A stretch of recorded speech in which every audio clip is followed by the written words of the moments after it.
आपके हाथों में उंगलियां हैं, आपके हाथों में लकीरें हैं। सभी संसार में रहने वाले मनुष्यों के हाथों में लकीरें हुआ करती हैं। आचार्य विमल सागर जी महाराज एक दिन सोनागिर के पहाड़ पर विराजमान अपने दोनों हाथों को सन्मुख करके कुछ ध्यान में डूबे हुए थे। लोगों को लगा कि पता नहीं ये क्या कर रहे हैं। देखने वाले समझ रहे होंगे कि क्या कर रहे हैं, नमाज पढ़ रहे हैं। देखने वाला समझ रहा था कि नमाज पढ़ रहे हैं, लेकिन आचार्य भगवान अपने हाथ की अंगुलियों के पोरों में 24 तीर्थंकर की कल्पना कर रहे थे। अपने हाथ की अंगुलियों में 24 तीर्थंकर की कल्पना कर रहे थे कि वह 24 तीर्थंकर सिद्धालय में विराजमान है। सिद्धशिला दिख रही है हाथ में, हाथ की रेखाओं में आपके लिए सिद्धशिला दिख रही है। किस किस के हाथों में सिद्धशिला दिख रही है? हमारे हाथ में दिख रही है, सभी के हाथ में दिख रही है? अपने हाथ में सिद्धशिला बनाकर और उनमें 24 तीर्थंकरों की कल्पना कर वह 24 तीर्थंकर के सिद्धालय में दर्शन कर रहे थे। क्योंकि सिद्धालय लोक के अग्रभाग में विराजमान है। आपने यहाँ पर जम्बूद्वीप का नक्शा बनाया है और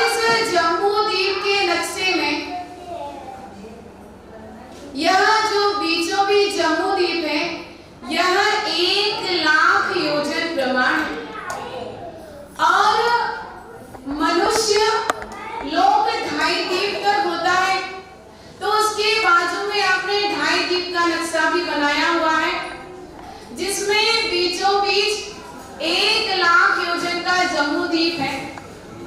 इससे डबल लवण समुद्र होना चाहिए जो पूर्व दिशा में 2 लाख योजन का और पश्चिम दिशा में 2 लाख योजन का, इस प्रकार से 4 लाख योजन का अपना क्या हुआ, लवण समुद्र।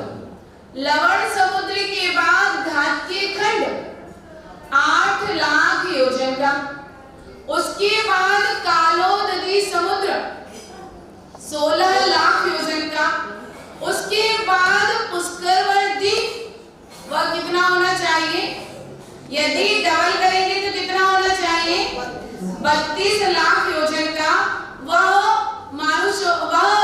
आपका पुष्करवती द्वीप होना चाहिए। लेकिन आपके लिए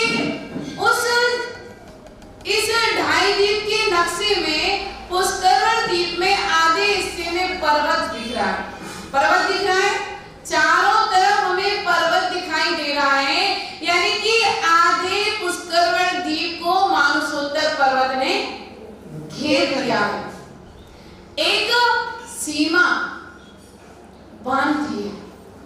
इस पर्वत को मनुष्य लांघ नहीं सकते, इसके बाहर मनुष्य जा नहीं सकते। 2.5 द्वीप के बाहर मनुष्यों का जाना। अब 1 लाख योजन का जम्बू द्वीप, 4 लाख योजन का लवण समुद्र, 8 लाख योजन का घातीय खंड, 16 लाख योजन का कालोदधी समुद्र और 16 ही लाख योजन का क्या बचा, पुष्करवती द्वीप, वो भी 16 लाख योजन का बचा। टोटल मिलाया तो कितना हुआ, 16 दूनी 32, 32 और 8 40, 40 और 4 44 और 1 45, 45 लाख योजन का क्या है, 45 लाख योजन का 2.5 द्वीप है। 2.5 द्वीप 45 लाख योजन का है। और जब अपन 3 लोक का नक्शा देखते हैं तो 3 लोक के नक्शे में जो प्रथम नरक हम देखते हैं, प्रथम नरक का प्रथम बिल इंद्रक बिल कितने लाख योजन का है, वह भी 45 लाख योजन का है। प्रथम नरक का प्रथम बिल 2.5 लाख योजन का है, नहीं 45 लाख योजन का है। और जो सिद्ध शिला है वह भी 45 लाख योजन की है, वह भी 45 लाख योजन की है। इस 2.5 द्वीप के अंदर जो मनुष्य पाए जाते हैं वह मनुष्य 15 कर्म भूमियां इस 2.5 द्वीप में है। 15 कर्म भूमियों में 3 कर्म भूमियां जम्मू द्वीप में है। यह एक भरत क्षेत्र का आर्यखंड, एक ऐरावत क्षेत्र का आर्यखंड और एक विदेह क्षेत्र। यह 3 कर्म भूमियां कहां पर है, यह 3 कर्म भूमियां जम्मू द्वीप में है। जम्मू द्वीप से 2 गुना यानी डबल से डबल घातीय खंड है, उसमें यह पूरी संरचना 2 गुनी है, इसलिए उसमें 2 भरत क्षेत्र, 2 ऐरावत क्षेत्र और 2 विदेह क्षेत्र हैं। तो कितनी हो गई कर्म भूमियां, 6 और 3 9। और उसके बाद जो पुष्करवती द्वीप है वह भी 16 लाख योजन का है, और उसमें भी यह जो संरचना जम्मू द्वीप में है वह भी उसमें डबल है। उसमें भी 2 भरत क्षेत्र, 2 ऐरावत क्षेत्र और 2 विदेह क्षेत्र। ये 6 कर्म भूमियां आपके लिए पुष्करवती द्वीप में भी है। 6 पुष्करवती द्वीप में, 6 घातीय खंड में और 3 जम्मू द्वीप में। टोटल मिला के कितनी हो गई कर्म भूमियां, 15 कर्म भूमियां हो गई। इन 15 कर्म भूमियों से ही जीव कर्म को काट के, कर्म को विनाश करके इस जम्मू द्वीप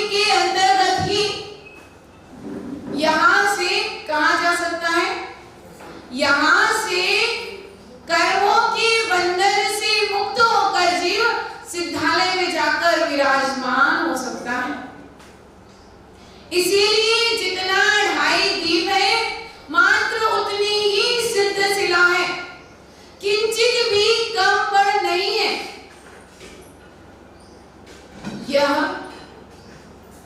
ध्यान आपके लिए आचार्य विमल सागर महाराज अपने हाथ में करते थे, वो बतलाने की कोशिश कर रहे थे। कल हमारे यहाँ के श्रावक श्रेष्ठी ने अकलंक स्तोत्र का अन्वयार्थ पूछा था कि इसका अर्थ क्या हुआ।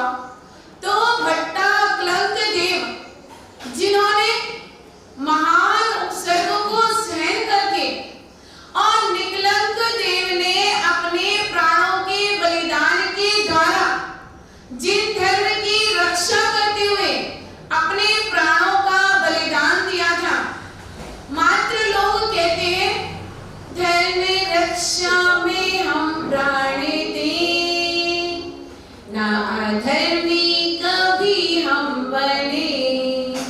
आप लोग कहते हो, लेकिन निकलंक देव ने करके दिखला दिया और अपने प्राणों का बलिदान दिया, अकलंक को जीवित रखा। अकलंक देव ने वाद विवाद करके तारा देवी को हराया और उसके बाद वैराग्य को प्राप्त होकर जैनेश्वरी दीक्षा को धारण किया। उन्होंने आदिनाथ भगवान अथवा 24 तीर्थंकर भगवान का ध्यान किया, उनकी स्तुति की, उनकी वंदना की और उनकी स्तुति करते हुए आपके लिए बतलाना चाह रहे थे कि जो ब्रह्मा है, जो विष्णु है, जो शंकर है, वह कोई अन्य नहीं, उनकी कल्पना उन्होंने तीर्थंकरों में ही की। पूरा अकलंक स्तोत्र यदि आप पढ़ेंगे तो आपके लिए एक एक छंद में भगवान यानी तीर्थंकर देव के लिए किस प्रकार से उपमा दी गई है उसके लिए दर्शाया गया है। जैसे प्रथम श्लोक का हमने मंगलाचरण कल किया था, उसमें वह कह रहे हैं कि जिसने अंगुलियों के साथ अपने हाथ की हथेली में रहने वाली 3 रेखाओं के समान, लोकाकाश के समान समस्त प्रकारवती तीनों लोकों को साक्षात प्रत्यक्ष रूप से जान लिया है, देख लिया है, समझ लिया है, जिसके पद को उल्लंघन करने के लिए 18 दोषों से जो रहित हो गए हैं, उन महादेव, क्या कहा, देवो महावंद्यते, देवों के भी देव, क्या कहा इसमें, देवों के भी देव। और आप लोग से पूछेंगे देवों के भी देव, तो आप क्या कहोगे, अपनी भाषा में कहते हैं देवाधिदेव, हमारी भाषा में क्या कहते हैं, देवाधिदेव। देवाधिदेव आदिनाथ भगवान, पार्श्वनाथ भगवान, महावीर भगवान। और अन्य संप्रदाय में, वैष्णव संप्रदाय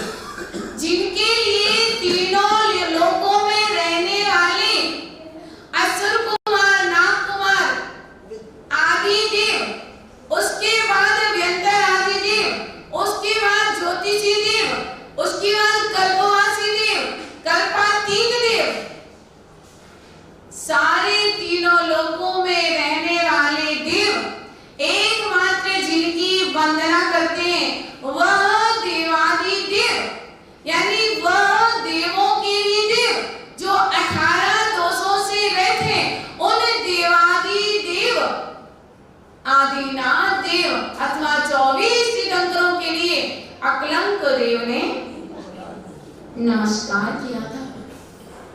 बंधुओं, अकलंक देव मोक्षगामी शिव हैं। अकलंक देव के द्वारा लिखा गया स्तोत्र, उन्होंने उस स्तोत्र में ब्रह्मा विष्णु महेश बुद्ध इन सबको कैसा होना चाहिए, भगवान कैसा होना चाहिए, देव कैसा होना चाहिए, यह सब उन्होंने अकलंक स्तोत्र के माध्यम से लिख दिया। ब्रह्मा कैसा होना चाहिए, विष्णु कैसा होना चाहिए, महादेव कैसा होना चाहिए, और बौद्धों के पास भी रहे हैं तो बौद्ध कैसा होना चाहिए, वह सब इस अकलंक स्तोत्र के माध्यम से लिखा। बंधुओं, अभी तक हम सभी श्रावक बनने का उपक्रम कर रहे थे, श्रावक बनने की चेष्टा कर रहे थे। यदि कहीं भी आपके लिए थोड़ी सी भी किसी स्तोत्र में शंका पैदा हो तो जैसे अपने यहाँ के श्रेष्ठी वर्ग बुजुर्ग लोगों ने प्रश्न किया कि इसका अर्थ क्या है, अवश्य पूछना चाहिए, जिससे हमारे अंदर का जो मिथ्यात्व होता है वो पलायन कर जाता है और इस स्तोत्र के प्रति हमारी सम्यक श्रद्धा बढ़ जाती है। श्रावक बनना है अपन को। हमने श्रावक बनने का उपक्रम प्रारंभ किया है। श्रावक के 6 आवश्यक कर्तव्य देव पूजा, गुरु उपासना, स्वाध्याय, संयम, तप और दान के बारे में समझा है। हमने श्रावक के अष्टमूल गुण 5 उदंबर 3 मकार, अनछने का त्याग, अनछने जल का त्याग, नित्य देव दर्शन करना, जीवों पर दया करना और रात्रि भोजन त्याग करना, इन सब के बारे में हमने समझा। 3 प्रकार की आत्माएं होती हैं, बहिरात्मा, अंतरात्मा और परमात्मा। हम बहिरात्मा बनने का त्याग करके अंतरात्मा बनने का उपक्रम कर रहे हैं, और जो अंतरात्मा बनता है वही नियम से आगे चलकर परमात्मा बन सकता है। बहिरात्मा परमात्मा नहीं बन सकता है। परमात्मा बनने के लिए पहले बहिरात्मा बने को छोड़ना पड़ेगा, फिर अंतरात्मा बनना पड़ेगा, तब कहीं जाकर परमात्मा की सीढ़ी हम चढ़ पाएंगे। बंधुओं, अंतरात्मा बनना है। और अंतरात्मा कौन कहलाता है? आचार्य भगवान ने रत्नकंडक शावकाचार्य के अंदर शावकों के 11 दर्जे बतलाए हैं। वह 11 दर्जे श्रावक परानि देवै रेकादश देशिकानि शुकलो स्वगुणा पूर्व गुणैः संतिष्ठन्ते क्रम विवृद्धा। सर्वज्ञ देव द्वारा श्रावकों के दर्जे निश्चय से 11 कहे गए हैं, जिनमें अपने अपने दर्जे के गुण पहले के दर्जे के गुणों के सहित, ऐसा नहीं कि पहली कक्षा पढ़ ली, पास कर लिया, दूसरी क्लास में पहुंच गए तो पहले की कक्षा की पढ़ाई को भूल जाओ। भूलना नहीं है। पहली कक्षा की पढ़ाई को साथ में लेकर दूसरी कक्षा में प्रवेश करना है।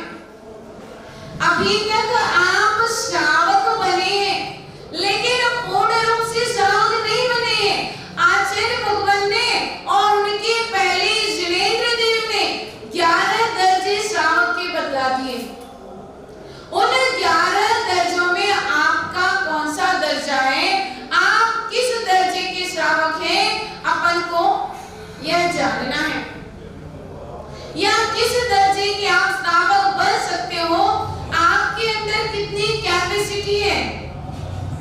यह जिन धर्म जबरदस्ती थोपने वाला धर्म नहीं है। इसके लिए क्रम वैक्रम शक्ति तस् त्याग, शक्ति तस् तप पहले ही कह दिया। आपकी जितनी शक्ति हो उतना तप कीजिए, आपकी जितनी शक्ति हो उतना त्याग कीजिए। वसंते अपनी शक्ति को छिपाइए मत, अपनी शक्ति को छिपाइए मत। आपकी शक्ति है, यदि आप जिनाभिषेक के बाद घर पर पहुंचते हैं, उकावली और जल को लेकर थोड़ा समय व्यतीत करने के बाद जब आप भोजन करने बैठते हैं, मौन पूर्वक जो आपकी थाली में शुद्ध भोजन आया है उसको करने के बाद कायोत्सर्ग पूर्वक चारों प्रकार के आहार पानी का शाम को 4:30 बजे तक का त्याग कर सकते हैं, यदि आपकी भावना हो तो। यहां तक सुबह दूध पानी, फिर भोजन, फिर शाम का भोजन। यहां तक अभी श्रावक का दर्जा कहां तक था? अविरत सम्यक दृष्टि। जब तक आप अविरत, अविरत का मतलब क्या हुआ? अविरत, अविरत यानी व्रतों से रहित। अभी तक आप अविरत सम्यक दृष्टि है। सम्यक दृष्टि तो है, सम्यक दृष्टि तो है, लेकिन कौन से सम्यक दृष्टि है? अविरत सम्यक दृष्टि। सम्यक दृष्टि ये तो पक्का है ना, फाइनल है ना कि आप सभी सम्यक दृष्टि जीव हैं, लेकिन अभी आप अविरत यानी कि व्रतों से रहित सम्यक दृष्टि है। अभी तक हमारा जो आहार होता था, आपका भोजन, आहार भी भोजन हमने बताया था ना। खाना कौन खाता है? खाना कौन खाता है? हाँ, खान स्वामी। भोजन कौन करता है? भोजन कौन करता है? श्रावक। और आहार कौन करता है? साधु। साधुओं के आहार होते हैं। अब भोजन, अभी तक जो आपका भोजन होता था उसमें आपकी मर्यादाएं नहीं थी। अभी तक वह मर्यादाओं से रहित था। जैसे वर्तमान में वर्षा योग चल रहा है, वर्षा योग के अंतर्गत जो आटे, बेसन, पिसे मसाले की मर्यादाएं होती है वह कितने समय की होती है? 72 घंटे की। 72 घंटे मतलब 3 दिन, 3 दिन की मर्यादा होती है। लेकिन जो अविरत सम्यक दृष्टि जीव है वह 5 दिन, 7 दिन, 10 दिन तक का चल जाता है उसके लिए। क्यों? अभी आपकी प्रतिमा नहीं है, अभी आप अविरत सम्यक दृष्टि जीव है, इसीलिए अभी आपके लिए यह चल रहा था। ध्यान रखिए, सम्यक दृष्टि जीव, सम्यक दृष्टि जीव बाजार की मैदा नहीं खाता है। उसके लिए पता है बाजार की मैदा में सूक्ष्म जीव हुआ करते हैं। अविरत सम्यक दृष्टि जीव बाजार के होटल के पकवान आदि नहीं खाता है। अविरत सम्यक दृष्टि की कह रहे हैं। अविरत सम्यक दृष्टि जीव बाजार की सामग्री नहीं खाता है, सम्यक दृष्टि जीव है। क्योंकि यदि आपने कंदमूल का त्याग किया है, आलू जैसे पदार्थ का त्याग किया है, तो उसी कढ़ाई में समोसा तले थे, उसी कढ़ाई में जलेबी तली है, अलग से कढ़ाई नहीं चढ़ाई है। अब यदि आप कहें मेरा आलू का त्याग है, जलेबी तो खा सकते हैं, खा सकते हो जलेबी। आपका आलू का तो त्याग है, कचौरी तो खा ही सकते हो, खा सकते हो क्या? नहीं खा सकते। उसी कढ़ाई में जिसमें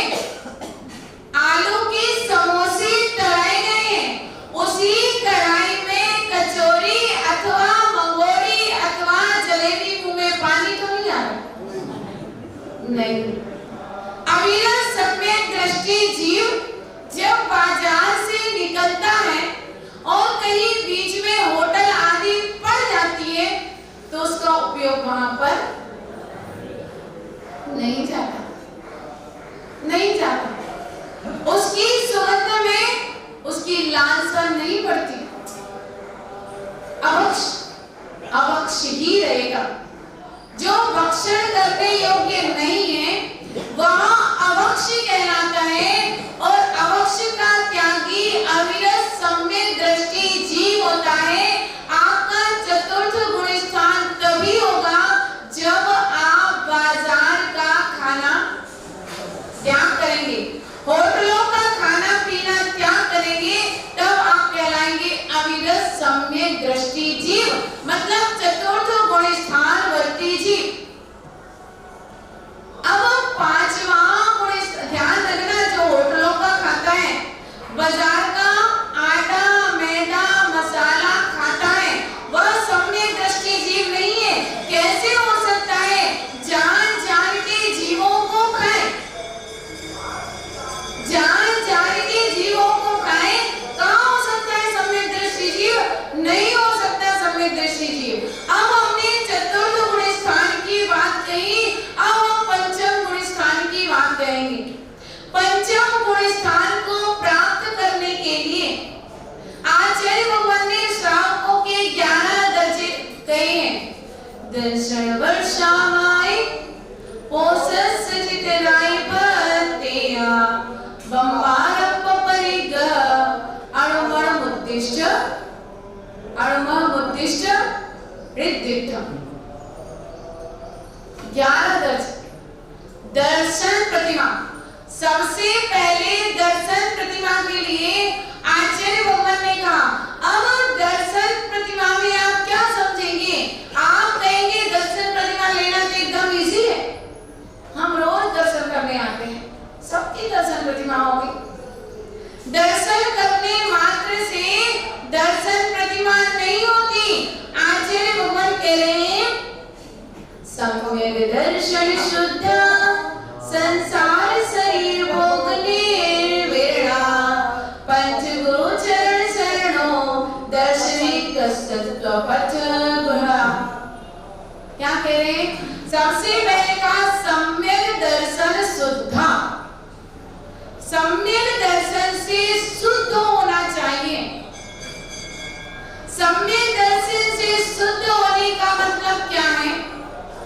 जल मल अगार दोषों से रहित 25 दोष के बतलाए गए हैं शास्त्रों में। सम्यक दर्शन में लगने वाले जो दोष हैं वह 25 दोष बतलाए गए हैं। शंका आदि 8 दोष, शंका कांक्षा विजिगिषा अन्य दृष्टि प्रशंसा अन्य दृष्टि संस्भाव, फिर उपगुहन स्थितिकरण वात्सल्य और अप्रमाणा। यह सब करना, ये इन सबको अस्थितिकरण, स्थिति में अस्थितिकरण और वात्सल्यपना ना होना, धर्म की अप्रमाणा करना, यह सब शंका आदि 8 दोष। अभी भी शंका है कि निशंको, निशंकों की शंका है कि ये जो देव बैठे हुए हैं, ये जो अनंत देव की प्रतिमा आपके सामने विराजमान है, इन देव में कुछ भी देने की योग्यता नहीं है, इनके पास कुछ भी नहीं है, यही मानते हैं क्या? जो अभी तक समझा है उसमें से बतलाना। हमारे भगवान के पास कुछ है? नहीं, बहुत कुछ है, बहुत कुछ है देने के लिए। आप आज ही आए हो, ये लोग ज्ञानी कुछ बन चुके। भगवान के पास बहुत कुछ है देने के लिए, है कि नहीं? भगवान के पास बहुत कुछ है देने के लिए। जिनके पास अनंत दान देने की योग्यता हो, जो अनंत दानी हो, कैसे कहते कुछ नहीं है देने के लिए? दुनिया की देवी देवताओं के पास कुछ होगा देने के लिए, इनके पास बहुत कुछ है देने के लिए। आपके अंदर लेने की योग्यता होना चाहिए, आपके अंदर लेने की योग्यता होना चाहिए। इनके पास देने के लिए भंडारा भरा हुआ है। कौन सा भंडारा भरा हुआ है? छाइक लगा हुआ है, छाइक दान देने की योग्यता है। छाइक का मतलब जो कभी क्षय को प्राप्त नहीं होता, जितना निकालो उतना बढ़ता जाए, जितना निकालो उतना बढ़ता जाए। ऐसे छाइक दान देने की योग्यता हमारे देवाधिदेव अरिहंत प्रभु के पास है। आप में लेने की योग्यता है क्या? लेने की योग्यता चाहिए। आपका जो पात्र है वह फूटा हुआ नहीं होना चाहिए। भरा निकल गया, भरा निकल गया, होता यही है। इस पात्र को रोज भरते हैं, इस पात्र को सम्यक दर्शन के माध्यम से रोज भरने की कोशिश करते हैं। हुआ क्या? एक भिखारी रास्ते में भीख मांग रहा था। उस भिखारी को नारद ने देखा, बेचारा कितना दरिद्री है, चलिए इसके लिए कुछ ऐसी संपदा दिला दें जिससे इसकी दरिद्रता समाप्त हो जाए। और उस भिखारी के लिए नारद ने कहा कि चलो मेरे साथ, मैं तुझे कुबेर के पास लेके चलता हूं। अच्छा, कुबेर के पास क्या है? अरे कुबेर के पास क्या है? कुबेर के पास अपार अपार अपार संपदा है, वह तुम्हारी सारी दरिद्रता समाप्त कर देगा। ठीक है भैया, चलो कुबेर के पास चलते हैं।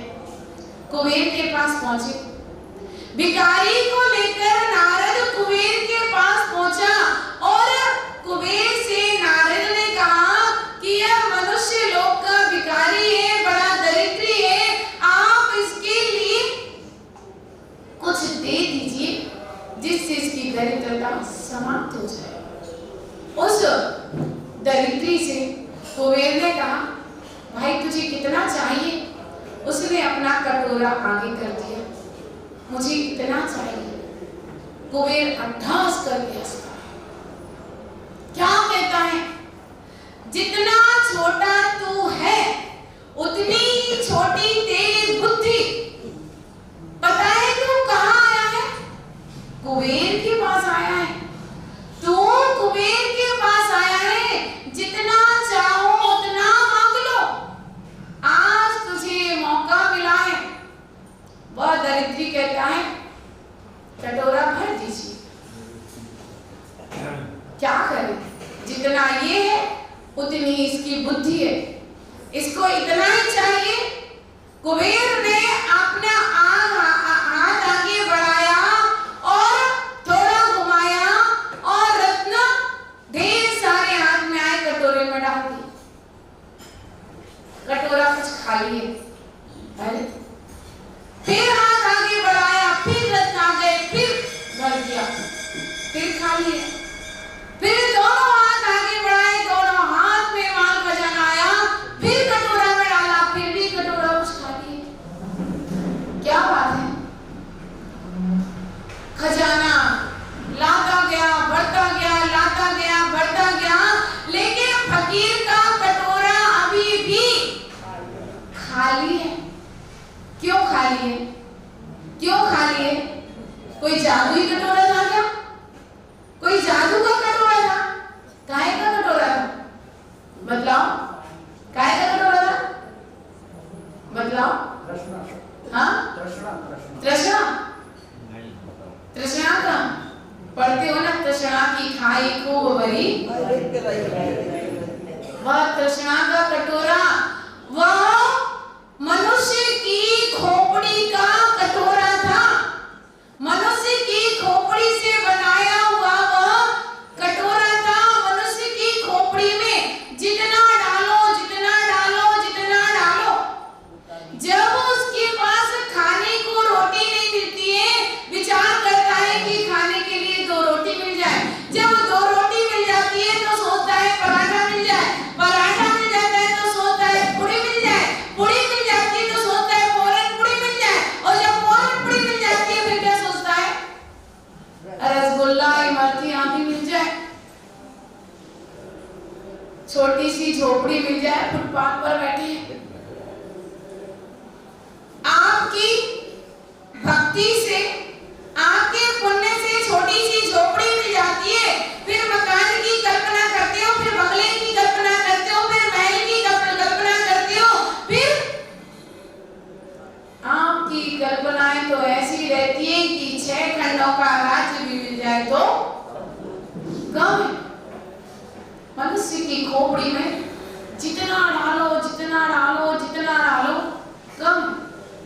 लालच, लालच, लालच, लालच होना चाहिए, लेकिन किस विषय में लालच होना चाहिए कि अभी मैं अविरत सम्यक दृष्टि हो, फिर मैं विरत सम्यक दृष्टि हो जाऊं, फिर जो श्रावकों की 11 दर्जे बतलाए उनको मैं लांघ जाऊं और उसके बाद मुनि अवस्था को पाऊं, फिर अरिहंत और सिद्ध अवस्था को पाऊं।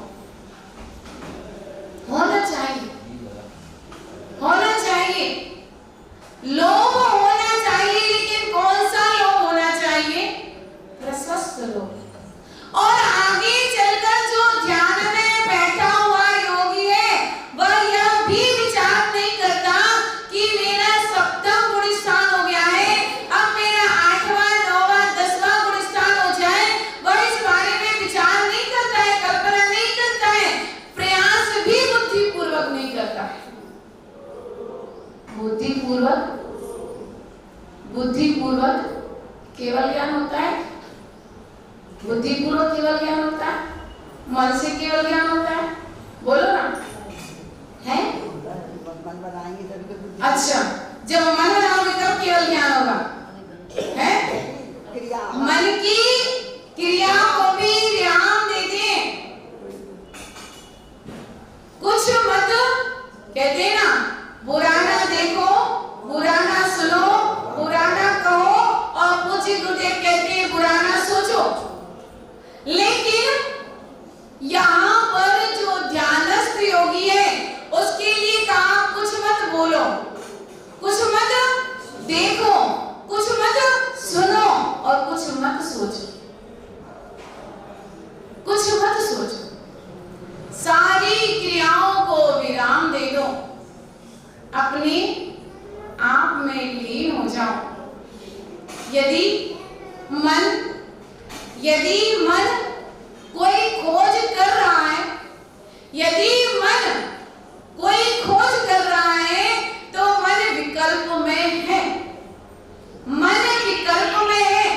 यदि अंदर कोई बात है तो विकल्प है, मुनियों के विकल्प नहीं होता है। और हम साधु के लिए प्रयास कर रहे हैं, श्रावक के लिए प्रयास कर रहे हैं, श्रावक बनने की चेष्टा कर रहे हैं, तो आचार्य भगवान कह रहे हैं कि श्रावक बनने के पहले, प्रथम प्रतिमा को धारण करने के पहले शल्य रहित हो जाना, शल्य रहित हो जाना। क्योंकि आचार्य कुमार स्वामी महाराज ने तत्वार्थ सूत्र में क्या कह दिया? निशल्यो व्रति, यानी शल्य से रहित व्रति होता है। शल्य कितने प्रकार की होती है? माया, मिथ्या, निराकार, 3 प्रकार की शल्य होती है। शल्य से रहित, शल्य से रहित 5वें गुण स्थान वाला श्रावक होता है, व्रती होता है। शल्य से रहित, शल्य और विकल्प में बहुत अंतर है, शल्य और विकल्प में बहुत अंतर है। जब हम महामुनिराज की बात करते हैं, महामुनिराज कौन? बाहुबली भगवान जब मुनि अवस्था में थे, ध्यान में लीन थे। कितने समय तक ध्यान में लीन रहे? 12 माह, मतलब 1 वर्ष तक, 1 वर्ष तक ध्यान में लीन है। पूरे दोनों पैर रखे हुए थे क्या जमीन पर? 1 अंगुष्ठी पर, 1 अंगुष्ठी पर 12 माह तक खड़े हुए हैं। संभव है 1 मिनट तक खड़े रहो, 5 मिनट तक खड़े रहो, 1 घंटे तक खड़े रहो? असंभव। यदि रखने की कोशिश करोगे तो लड़का जाओगे। लेकिन विशेष सहनन था, 1 अंगुष्ठी पर खड़े, ध्यान में लीन है, शरीर पर बेलें चढ़ गई हैं, पैरों के पास बामियां बन चुकी हैं और शरीर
मालूम है।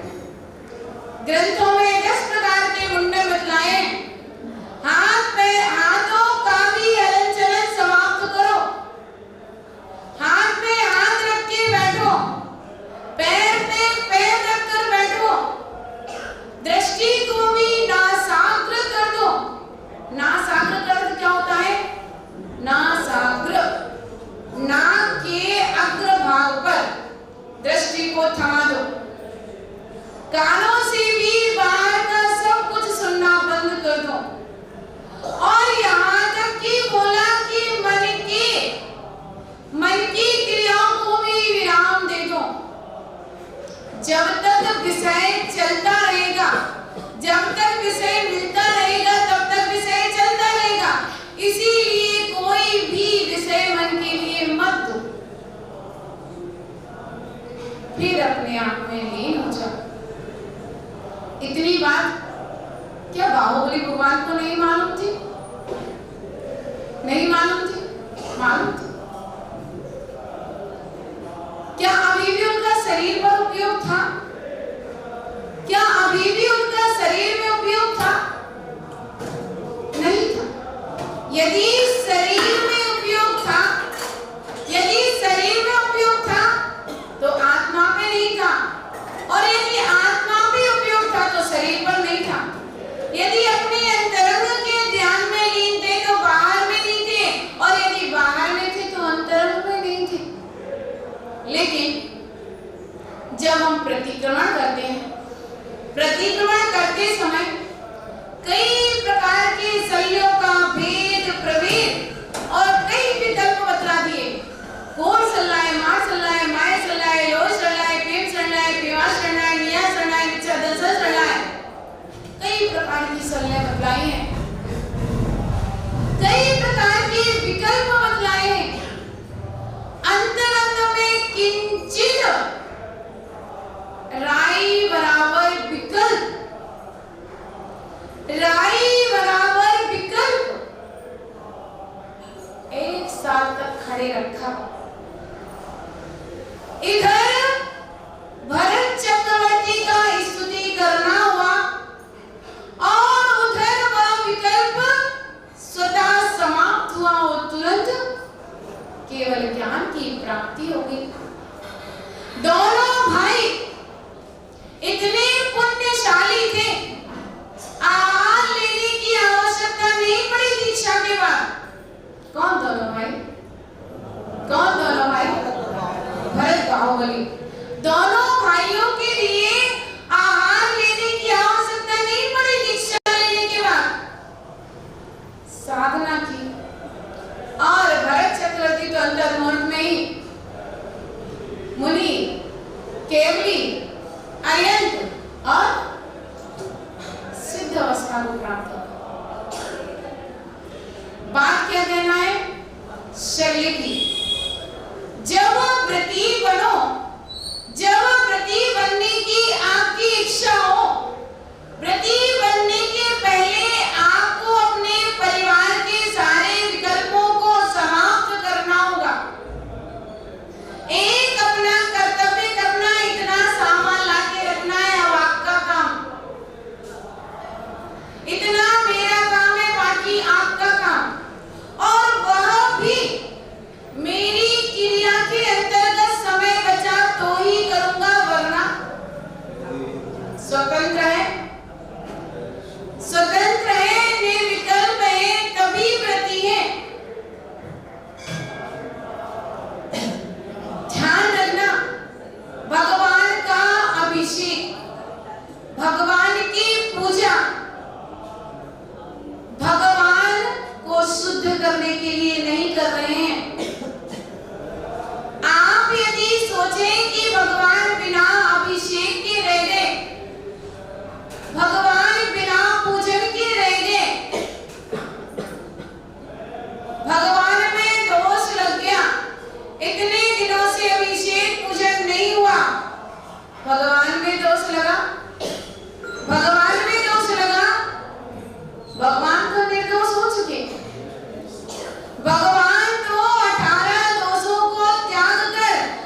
अच्छे से निभा लिया, क्योंकि पहली प्रतिमा में शंका आदि 8 दोषों से रहित, 8 मदों से रहित, 6 अनायतनों से रहित, 3 मूर्ताओं से रहित। जब 25 दोषों को व्यक्ति टालता है, तब कहीं उसका सम्यक दर्शन शुद्धा, तब कहीं जाकर उसका सम्यक दर्शन शुद्ध हो पाता है। देव सास गुरु पर शंका नहीं करना। दान देने की अपार योग्यता है, लेकिन किसी प्रकार की आकांक्षा नहीं करना। सब कुछ दे सकते हैं, लेकिन कुछ आकांक्षा नहीं रखना। दे सब कुछ सकते हैं, लेकिन किसी भी प्रकार की भजन बना देते हैं। भक्त है, भगवान का पुजारी है, और क्या कहता है? हे वीर तुम्हारे द्वारे पर एक दरस भिखारी आया है, प्रभु दर्शन भिक्षा पाने को दो नयन कटोरी लाया है। धन दौलत की कुछ चाह नहीं, घर बार छूटे परवाह नहीं, बस इच्छा है तेरे दर्शन की, प्रभु के चरण स्पर्शन की। कितनी बड़ी बात बोलती। दर्शन प्रतिमा है, दर्शन प्रतिमा है। दर्शन प्रतिमा के अंदर कोई इच्छा नहीं होना चाहिए, तब आपका निकांक्षित अंग का पालन होगा। निर्विचिकित्सा अंग बहुत सारी शिक्षाएं देता है। निर्विचिकित्सा अंग बहुत सारी आपके लिए शिक्षाएं देता है। आप मात्र कह देते हो 3 कम 9 कोटि मुनिराजों के लिए अनंत पद प्राप्त है, अर्घ्यम देवपामिति। कहने मात्र से अर्घ चढ़ गया। रमो लोए सब साउड़म, कहने मात्र से सभी साधुओं को अर्घ चढ़ गया। कुछ नहीं कहेंगे, समझना सब कुछ है। कुछ कहेंगे नहीं, आपको समझना सब कुछ है। 3 कम 9 कोटि मुनिराज, आपने सारे मुनिराजों को एक साथ नमस्कार कर लिया। मध्य लोक में है, उनको भी मध्य लोक में होते सब मुनिराज, मतलब जम्बूद्वीप में जितने मुनिराज हैं उनको भी नमस्कार कर लिया। एक विदेह क्षेत्र संबंधी 32 उपविदेह होते हैं। एक विदेह क्षेत्र में 32 उपविदेह आपको दिख रहे हैं? ये जम्बूद्वीप का नक्शा बना हुआ है। देखिए, बीचों बीच सुमेरु पर्वत है, और सुमेरु पर्वत के दोनों तरफ सीता और सीतोदा नदियां निकली हैं, और इन सीता सीतोदा नदियों ने विभाग कर दिया है विदेह क्षेत्र का। और 8 नदियां ऊपर और 8 उसके ऊपर, 8 इधर 8 उसके ऊपर, यानी कि 8 दूनी 16, 16 दूनी 32 नगर दिख रहे हैं आपको जम्बूद्वीप में। बहुत अच्छा किया जिसने भी ये नक्शा बनवाया है, बहुत अच्छा किया इस नक्शे को बनवाकर, जिससे आपका सम्यक दर्शन मजबूत हो सके। 32 उपनगर एक विदेह क्षेत्र में है, और एक सुमेरु पर्वत है।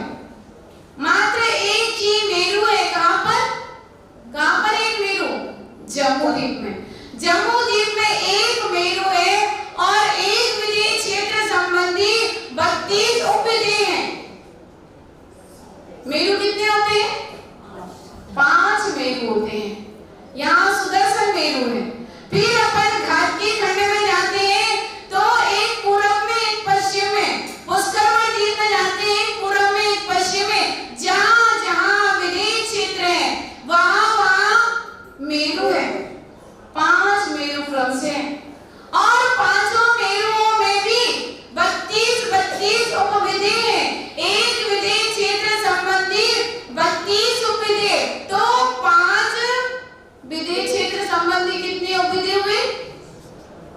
कितने उपविधेय हुए?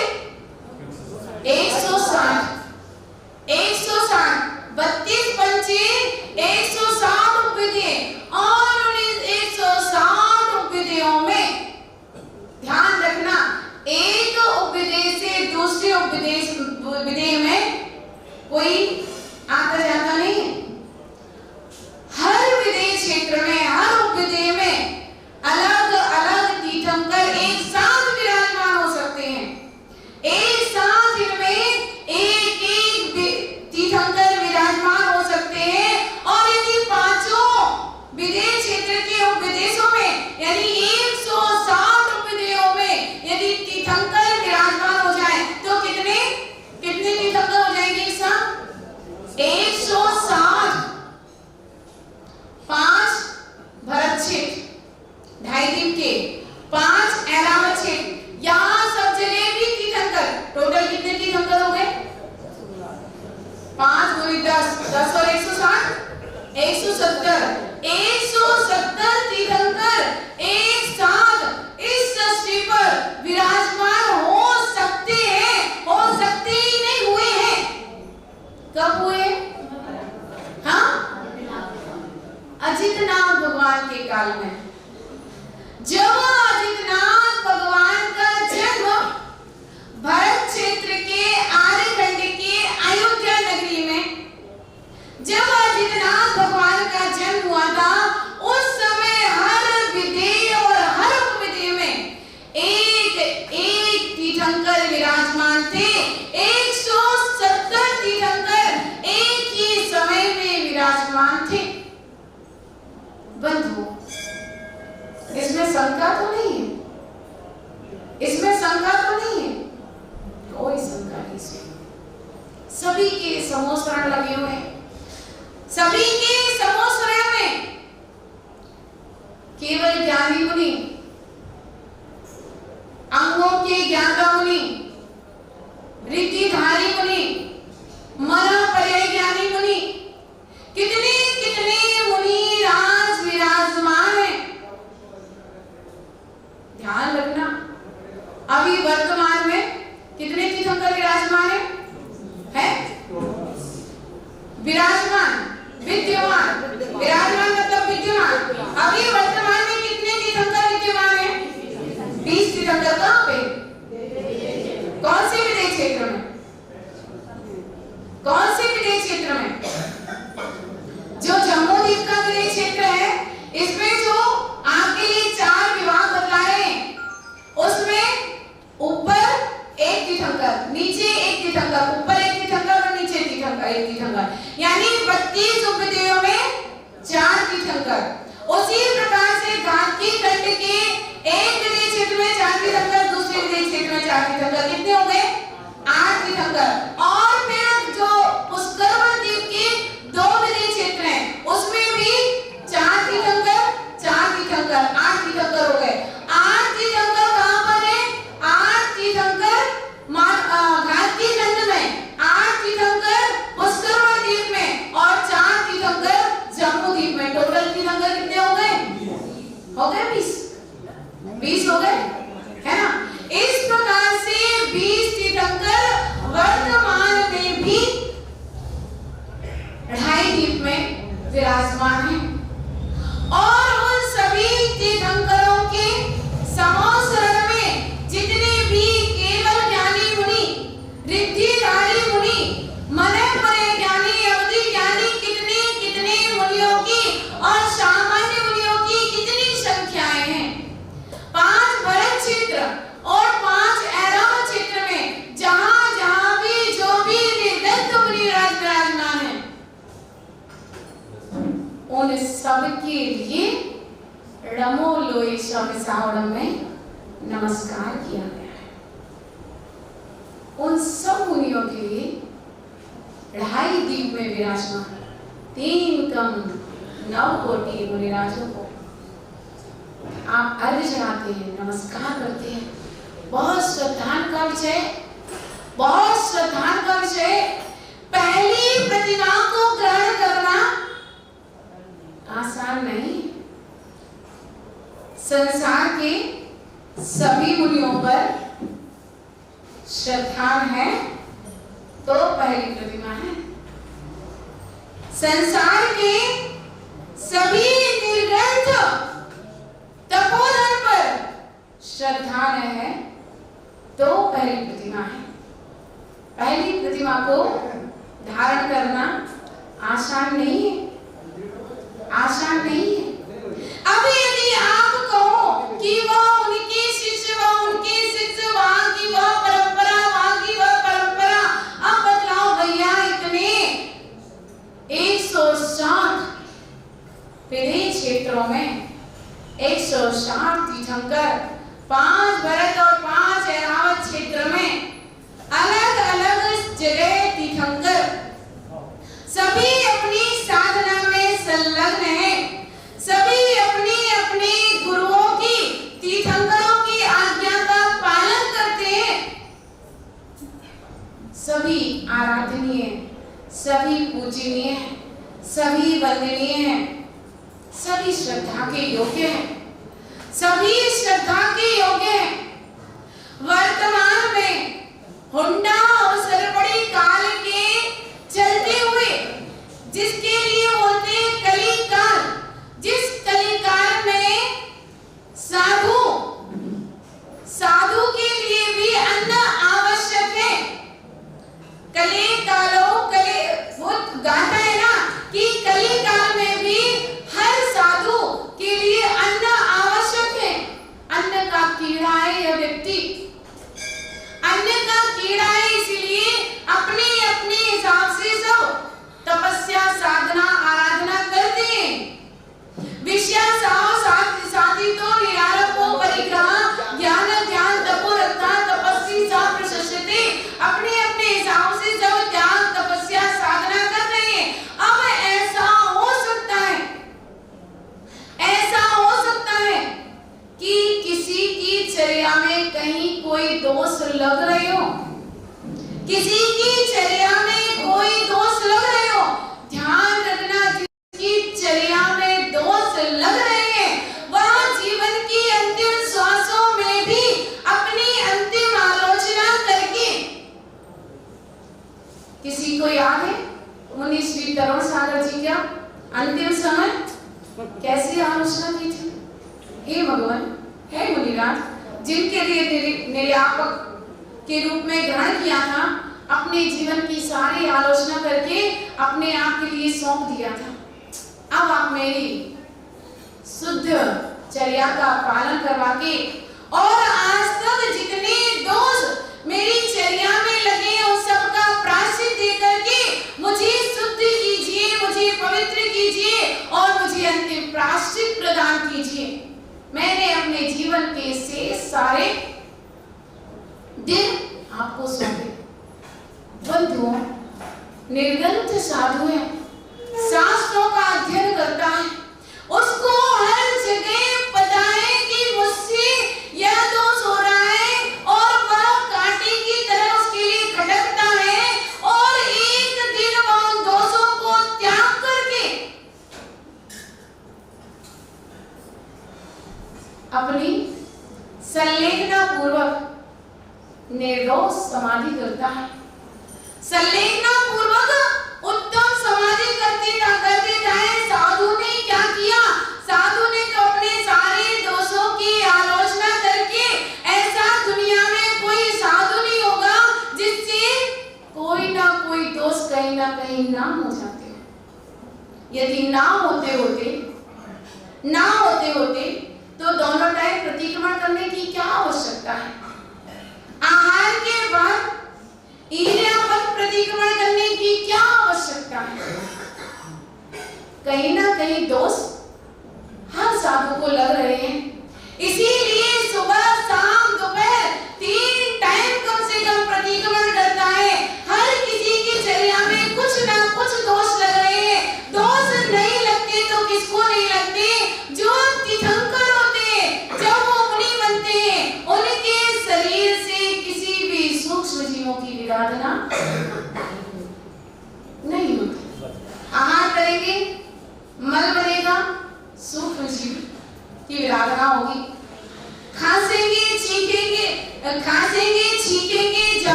वार्तालाप करेंगे, प्रवचन करेंगे, हर क्रिया में कहीं ना कहीं सूक्ष्म जीवों की विराधना हो रही है। साधुजन ताली नहीं बजाते, उसमें भी सूक्ष्म जीवों की विराधना होती है। हर जगह सूक्ष्म जीवों की विराधना, कहीं ना कहीं दोष लग रहे हैं। इसीलिए अंतिम प्रायश्चित देकर हर साधु चारों प्रकार के आहार जल का त्याग करके संपूर्ण एक इंद्रिय से लेकर संगी पंचेंद्रिय तक के सभी जीवों से क्षमा याचना करके अंतिम प्राणों का विसर्जन करता है। बंधुओं, साधुजन तो अपने प्रायश्चित को लेकर पवित्र हो जाते हैं, और हम क्या करते हैं? हम क्या करते हैं? दोष लगा लेते हैं, चल लगातार दोष लगा लेते हैं। साधु तो अपनी निंदा करना, आलोचना करके अपने व्रतों में लगे पापों का प्रायश्चित करके शुद्ध हो जाएगा, शुद्ध हो जाएगा। लेकिन हम क्या करते हैं? बहुत सारे दोष लगा लेते हैं। दर्शन प्रतिमा को लेने के पहले सम्यक दर्शन शुद्धा, मात्र इतने ही वाक्य पे आपको आज चिंतन करना है कि आपका सम्यक दर्शन शुद्ध है तो हम पहली प्रतिमा में प्रवेश करेंगे। सम्यक दर्शन यदि हमारा शुद्ध है तब हम प्रथम प्रतिमा में प्रवेश करेंगे। उसके बाद आचार्य भगवान कहते हैं कि जिस भी द्रव्य का आप उपयोग करें वह द्रव्य भी शुद्ध होना चाहिए। मात्र दर्शन करने से और मात्र सम्यक दृष्टि होने के साथ साथ सभी द्रव्यों का भी शुद्धि पूर्वक उपयोग करना होगा, तब आप क्या होंगे? और संसार शरीर भोग निर्वृणा, संसार शरीर भोगों से निवृत्त होना पड़ेगा। तब कहीं जाके फिर उसके बाद पंच गुरु चरण शरणे। पंच गुरु कौन से हैं? पांचों परमेष्ठी। पांचों परमेष्ठियों की शरण को प्राप्त करता है जो श्रावक, उसके लिए दार्शनिक कस्वत्व पथ गुया, उसके लिए दर्शन प्रतिमा के पथ का दर्शक कहा गया है। अभी हमने शॉर्ट में विश्लेषण कर दिया, लेकिन अभी बहुत सारा संकादि 8 दोषों का त्याग करना, 8 मदों का त्याग करना, 6 अनायतन और 3 मूर्ताओं का जब पूरा समझाएंगे तो आपके लिए चतुर्मास भी कम पड़ जाएगा बंधुओं, कम पड़ जाएगा चतुर्मास। दर्शन प्रतिमा को धारण करना उतना ही कठिन है जितना मोक्ष को प्राप्त करना। अपने आप को जिसने अंतरंग से पवित्र कर लिया है, पहली प्रतिमा को धारण कर लिया है, जिसने पहली सीढ़ी चढ़ ली है, जिसने सीढ़ी पर चढ़ना प्रारंभ कर दिया है, जिसने अपने मकान की नींव बना डाली है, अब उसको मंजिल खड़ी करने में समय नहीं लगेगा, अब उसको सीढ़ियां चढ़ने में समय नहीं लगेगा, अब उसके लिए अरिहंत और सिद्ध बनने में शुरुआत सम्यक दर्शन शुद्धा से है। यदि शुरुआत सही है, मकान की नींव सही मसाले से डाली है, तो मकान आपका हिलेगा नहीं, बिस्केगा नहीं, आप ऊपर से जाकर नीचे आएंगे नहीं। इसीलिए आपके लिए पहले श्रावक के कर्तव्य बतलाए हैं, फिर श्रावकों के अष्टमूल गुण बतलाए हैं। अब आपके लिए श्रावक का पहला दर्जा क्या है उसको समझाने का हम एक छोटा सा प्रयास कर रहे हैं। यह तो केवलियों की, गणधरों की, अरिहंतों की वाणी है। वीर हिमाचल ते निकली गुरु गौतम के मुख कुंड धरिए